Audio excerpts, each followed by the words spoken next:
Hi, this is Bill Quinn. Welcome back. So today we're going to explore some themes that seem to be emerging regarding Turning Point. And in latest days, there have been several, I'll call them whistleblowers, come forward to talk about what their observations have been from within the organization. And in addition, there continues to be, speculation and concern surrounding some connections through Erika Kirk and others, and the dynamic that continues to play out. It just seems so odd, so unexpected in many regards. So we're going to play these in a compilation so that you can get a sense of what some people are saying.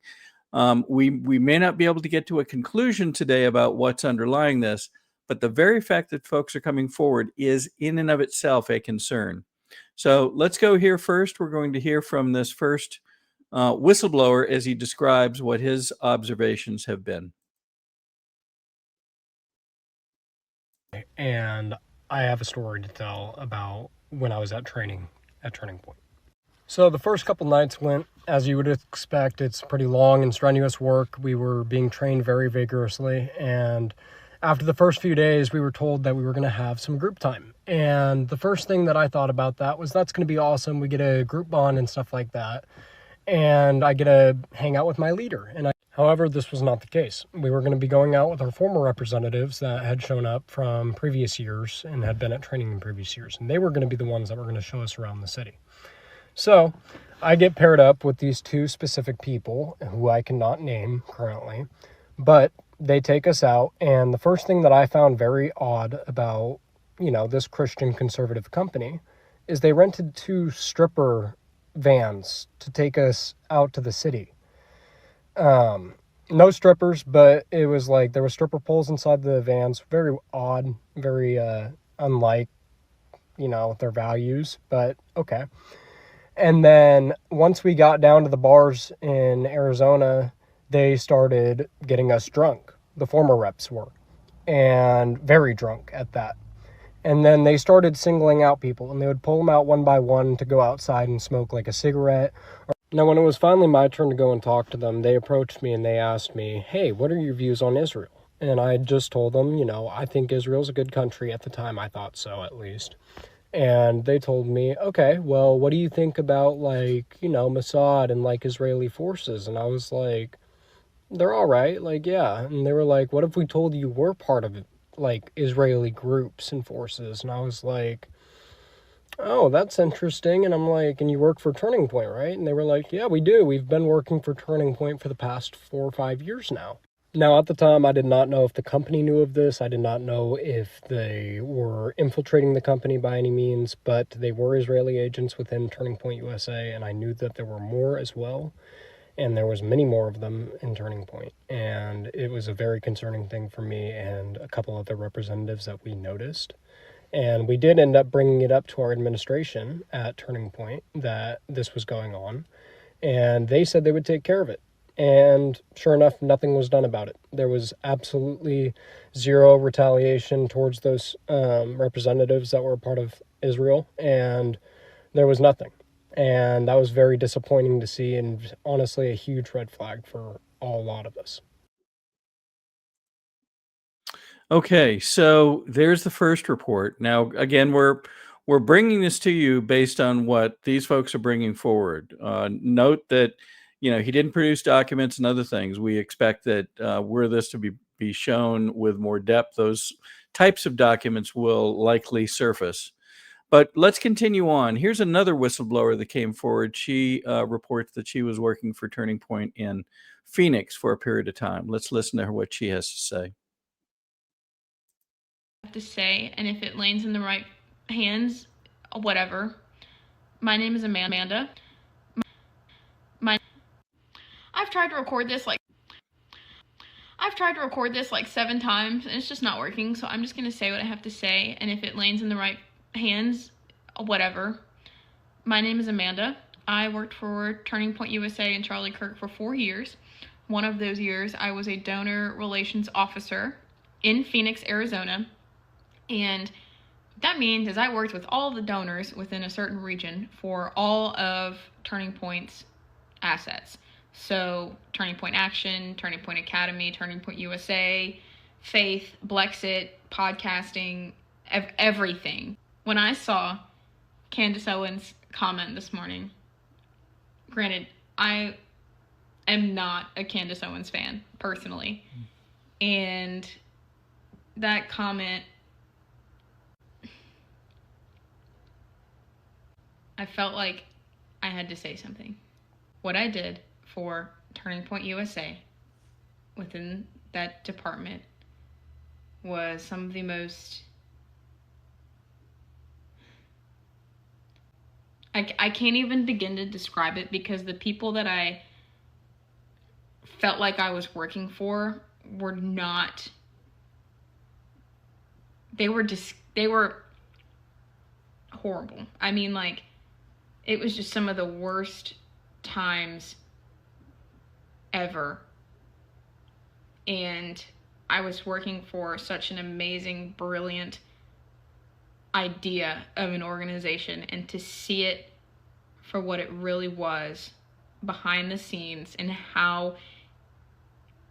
what makes it Turning Point, which is money. I mean, I'm sorry, but it is. That's how it works in the nonprofit world. It took me so much towards the end not to tell donors to take their money elsewhere. That is the first time I've said that out loud.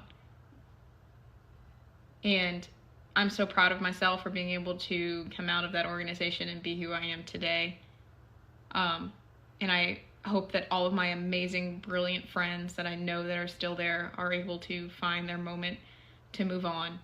Gosh, the people that are behind it all are just like the worst of the worst. I don't take things personally. This is not a personal vendetta. I just know there are serious backings to whatever her claim is. I've seen it. I know the disgust and the terrible things that go on. So anyway, just leaving this here for people to find and see what they think. But all in all, stop watching the news. Stop paying attention to people who just don't matter in your life.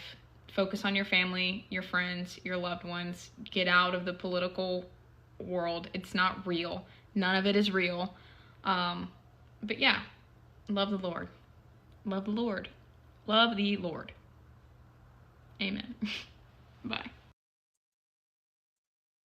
Okay, and that was the another one of the whistleblowers who has come forward in recent days. Many folks will realize and know that Candace Owens has had some challenging things to say, both about Turning Point and about the circumstances surrounding Charlie Kirk's death, and subsequently has raised a number of serious questions.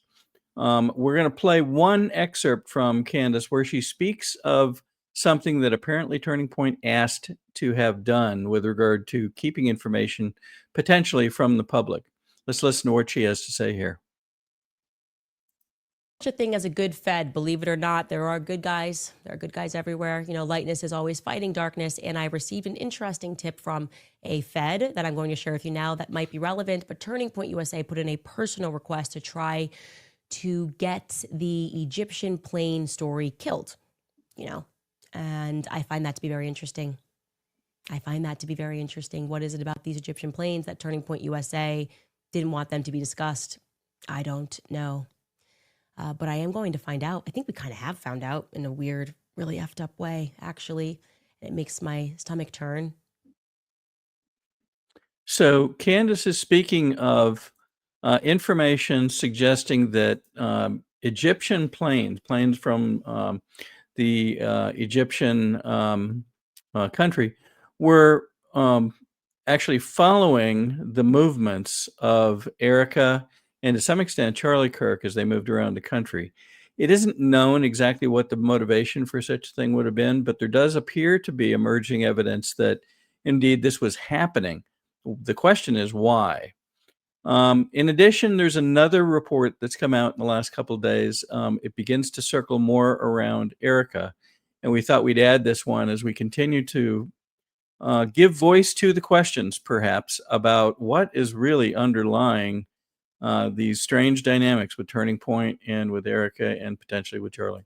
Things that don't make sense with Erika Kirk. She's not your average girl next door. She came from money. Erika's parents worked for the Department of Defense. She was getting involved with the government, so Homeland Security and Department of Defense. Her grandfather was knighted by the King of Sweden. Erika also ran a nonprofit called Romanian Angels, which was accused of child trafficking. What are you doing in Romania? Also, she was an actress in a music video and in the reality TV show Summer House. Plus, she was Miss Arizona in 2012 under Trump's pageant. So wait, you got Trump that's owned by Israel, Trump's team that arranged the interview between Erika and Charlie when they first met. You got Charlie that was starting to raise questions about Israel's influence on American politics. You have the youth of America that looked up to Charlie, and then you have Erika who inherits his work and is now expanding it, completely ignoring the Israel question that Charlie was raising. Turning Point USA is perfectly organized to brainwash the youth. So watch what they push and watch who benefits, because the official story doesn't add up. Okay. So I will clarify that in that segment, he speaks of Trump being owned by Israel. My own opinion is Trump is not owned by Israel. There are a number of dynamics playing out whereby people, I believe, are being pushed into the limelight in order to have others in America understand who they are, not necessarily because they're owned by Trump or anybody in his cabinet is owned by anybody. So, but it is interesting, and these questions are valid. They appear to be reasonable questions for people to be asking. So in the coming days, we expect that more will come out. We'll continue to try to bring that to you, but we wanted to at least get you started with some of these areas. You know, what about these Egyptian planes? Why were they appearing to to follow the movements of Erika and Charlie as they traveled around the country? Why are these whistleblowers coming forward? What is the motivation there? And what are the dynamics of Turning Point in the various states around the country? Many have reported that Turning Point representatives seem to find their way into positions of leadership again and again and again, sometimes on multiple boards in a given state, country, or county even. And why is that? Why do they appear to be taking multiple roles in multiple political organizations? Is it to grow influence? Does that make sense? Should they have the ability to represent certain things that are beyond the what normally we would see within these political groups? Don't know. So continue to watch, please. We will continue to bring you everything we can find. And we suspect that there is a lot more depth to the story as we go forward. Thank you for being with us. We'll see you soon.